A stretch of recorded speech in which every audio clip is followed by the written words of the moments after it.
Hey everyone, I'm Bianca Jordan, immigration lawyer at Brazen Legal, where I help immigrants get green cards every day. If you'd like our assistance on your immigration case, you can call 508-942-7497, or you can visit brazenlegal.com/contact to book a consultation today.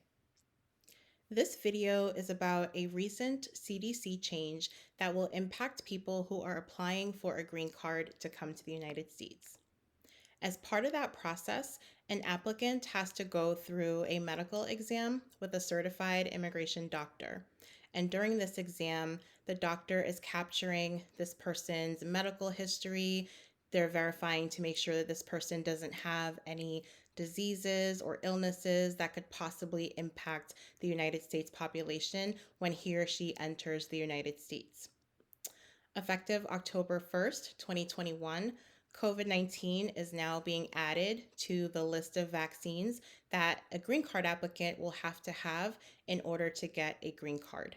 The applicant will have to have both of their vaccines, depending on the vaccine. They will need to be fully vaccinated against COVID-19 in order to be deemed admissible to get a green card.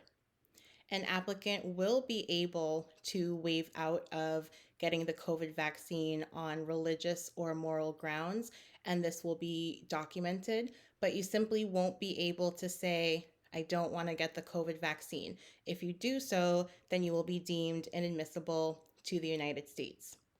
Again, this change goes into effect on October 1st, 2021, and it impacts people who are applying for a green card to come to the United States.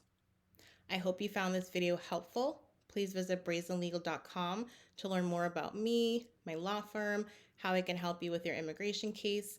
If you haven't yet, please subscribe to this channel so you don't miss the next video.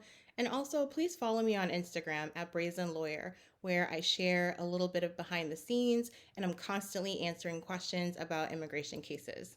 Thanks for watching.